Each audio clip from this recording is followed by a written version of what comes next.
graffiti aujourd'hui n'est plus que dans la rue. Il est un peu partout, hein. Il y a des architectes, il y a des designers, il y a des illustrateurs, des vidéastes.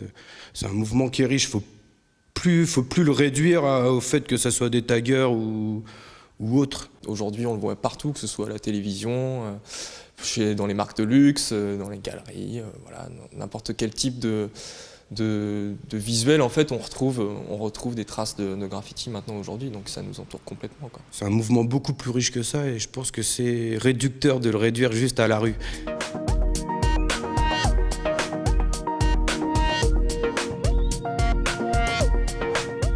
C'est une exposition qui réunit 27 œuvres au total. Et donc moi j'ai réalisé toutes les maquettes et j'ai invité tous les artistes à participer après au projet. Donc il y a 18 artistes de représentés sur l'exposition. Ce ne sont pas des reproductions d'artistes que j'ai pris, c'est que les artistes originaux que j'ai invités qui ont bien voulu participer au projet. Parce que pour certains, ça a été un honneur qu'ils puissent de travailler avec eux, comme Tilt, ou comme Boomka, ou comme Soat, ou Dark Elixir, qui lui est un ami plus proche.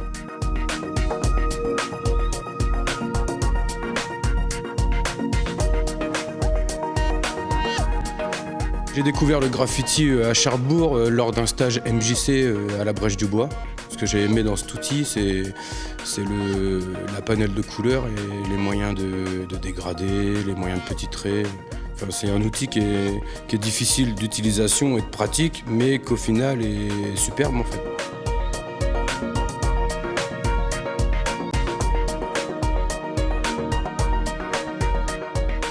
J'ai commencé le graffiti comme tout bon étudiant sur les bancs de l'école quand j'étais au collège. Et j'y suis venu progressivement en fait, en voyant des choses dans les magazines et en se disant que c'était possible aussi de refaire des choses par chez moi. Et je voyais pas beaucoup de graffiti en fait là où j'habitais.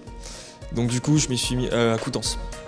Donc du coup je m'y suis mis un petit peu au fur et à mesure. Et puis c'est devenu une passion qui m'a complètement enseveli.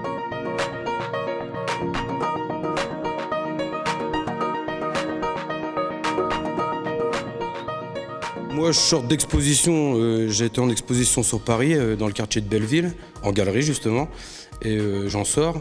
Donc là, un peu de repos, parce que j'ai du travail niveau clip, niveau pochette d'album, parce que je travaille aussi dans la musique, donc je mixe mon art par rapport à la musique. Et il y a aussi la scénographie du Big Room pour le collectif Factory, qui aura lieu le 9 février au Cargo. Je prépare pareil de la scénographie en ce moment pour le Big Room entre autres, quoi. Et voilà, je me mets beaucoup à tout ce qui est vidéo et fait graphique, toujours en rapport entre architecture et graffiti.